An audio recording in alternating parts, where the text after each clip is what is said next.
1859 চনত এডুইন ড্ৰেকে প্ৰথম বাণিজ্যিক তেলখাট আৱিষ্কাৰ কৰিছিল আমেৰিকা যুক্তৰাষ্ট্ৰত। এছিয়া মহাদেশৰ প্ৰথমটো তেল শোধনাগাৰ অসমৰ বৰ্তমান তিনিচুকীয়া জিলাৰ ডিগবৈ ঘন জংঘলৰ মাজত আৱিষ্কাৰ হৈছিল।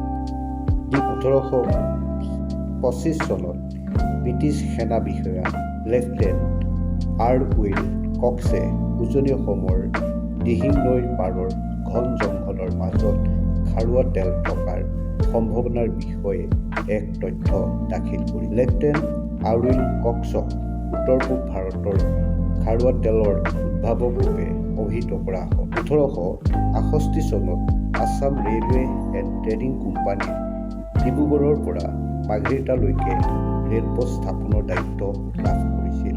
উক্ত কোম্পানীৰ শীৰ্ষ বিষয়া ডব্লিউ.এল. লেকে ৰেলপথ স্থাপনত নিয়োজিত কৰা হাতীৰ ঠেঙত পেট্ৰলিয়াম জাতীয় বস্তুৰ সম্ভেদ এই সময়তে লাভ কৰিছিল। এই বিষয়ে অধিক তথ্য গৱেষণা কৰাৰ পাছত অসমৰ ভূভাগৰ ভিতৰত খাৰুৱা তেল থকাৰ তথ্য ব্ৰিটিছ বিষয়াসকলে লাভ কৰে।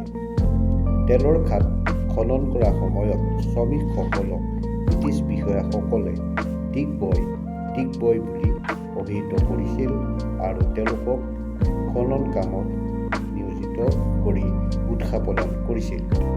পৰৱৰ্তী সময়ত ডিগবই শব্দটো ডিগবৈ ৰূপে অভিহিত হয় বুলি জনা যায়। 1889 চনত ভাৰতৰ প্ৰথম তেল খাট ৱেল নম্বৰ 1 স্থাপন হোৱাৰ পাছত 1901 চনত 100 জন কৰ্মচাৰীয়ে ডিগবৈ তেল শোধনাগাৰৰ বাণিজ্যিক কাম-কাজ আৰম্ভ কৰা হৈছিল আৰু পৰৱৰ্তী সময়ত অসমৰ অৰ্থনীতি গঢ় দিয়াত এই শোধনাগাৰে এক গুৰুত্বপূৰ্ণ ভূমিকা গ্ৰহণ কৰে। দ্বিতীয় বিশ্বযুদ্ধৰ সময়ত দৈনিক 7,000 বেৰেল তেল শোধন কৰা হৈছিল ডিগবৈ তেল শোধনাগাৰত।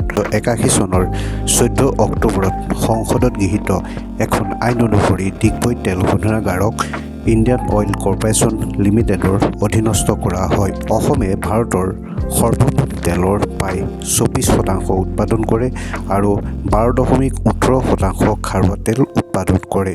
অসমৰ বাণিজ্যিক আৰু ঔদ্যোগিক ক্ষেত্ৰত তৈল সম্পদৰ গুৰুত্বপূৰ্ণ ভূমিকা আছে। অসমৰ অৰ্থনীতিত তৈল সম্পদৰ স্থান হ'ল তৃতীয়। আত্মনিৰ্ভৰশীল অসম তথা ভাৰত নিৰ্মাণত ডিগবৈ তেল শোধনাগাৰৰ গুৰুত্বপূৰ্ণ ভূমিকা আছে। প্ৰাকৃতিক গেছক বাণিজ্যিক আৰু ঘৰুৱা ইন্ধন শক্তি ৰূপে গঢ় দিয়াৰ ক্ষেত্ৰত ডিগবৈ তেল শোধনাগাৰৰ গুৰুত্বপূৰ্ণ ভূমিকা আছে। পেট্ৰলিয়াম সম্পদৰ গৱেষণা, বাণিজ্যিকীকৰণ, উৎপাদন আৰম্ভ আৰু বিতৰণৰ দিশত ডিগবৈ তেল শোধনাগাৰৰ গুৰুত্বপূৰ্ণ ভূমিকা আছে। ডিগবৈ তেল শোধনাগাৰৰ ঔদ্যোগিক ক্ষেত্ৰৰ পৰিসীমাৰ ভিতৰত থকা কেইটামান পৰ্যটকৰ আকৰ্ষণৰ কেন্দ্ৰস্থলীয়েও ডিগবৈৰ গুৰুত্ব বহু পৰিমাণে বৃদ্ধি কৰিছে। গান্ধী সমাধি ক্ষেত্ৰ উদ্যান ডিগবৈ তেল শোধনাগাৰৰ ঔদ্যোগিক ক্ষেত্ৰৰ ভিতৰত থকা এই উদ্যানত জাতিৰ পিতা মহাত্মা গান্ধীৰ অস্থি সংৰক্ষণ কৰি ৰখা হৈছে। ডিগবৈ শোধনাগাৰৰ শতবাৰ্ষিকী উদ্যান ডিগবৈ তেল শোধনাগাৰৰ শতবাৰ্ষিকী 2001 চনত পালন কৰা হৈছে। ইয়াৰ পিছতে তেল শোধনাগাৰ কৰ্তৃপক্ষই এই উদ্যানখন স্থাপন কৰিছিল। নৈসৰ্গিক প্ৰাকৃতিক সৌন্দৰ্যৰ মাজত স্থাপন কৰা এই উদ্যান পৰ্যটকৰ এক আকৰ্ষণীয় ক্ষেত্ৰ। ডিগবৈ তেল যাদুঘৰ 2004 চনত স্থাপন কৰা এই তৈল যাদুঘৰত ব্ৰিটিছ শাসনাধীন সময়ত ডিগবৈ তেল শোধনাগাৰৰ সকলো স্মাৰক বিশেষভাৱে সংৰক্ষণ কৰি ৰখা হৈছে। দ্বিতীয় বিশ্বযুদ্ধৰ সমাধি ক্ষেত্ৰ ডিগবৈ তেল শোধনাগাৰৰ ঔদ্যোগিক ক্ষেত্ৰৰ পৰিসীমাৰ একেবাৰে শেষ প্ৰান্তত পাণবাৰী নামৰ অঞ্চলত দ্বিতীয় বিশ্বযুদ্ধৰ সমাধি ক্ষেত্ৰ আছে।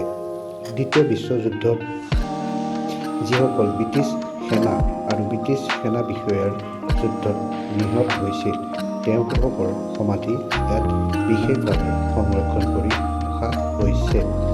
ইয়াৰ লগতে ডিগবৈ তেল শোধনাগাৰ কৰ্তৃপক্ষৰ উদ্যোগত ডিগবৈ সাংস্কৃতিক ক্ষেত্ৰত সহায়ক হোৱাকৈ পৰাগধৰ চলীয়া প্ৰেক্ষাগৃহ স্থাপন কৰা হৈছে।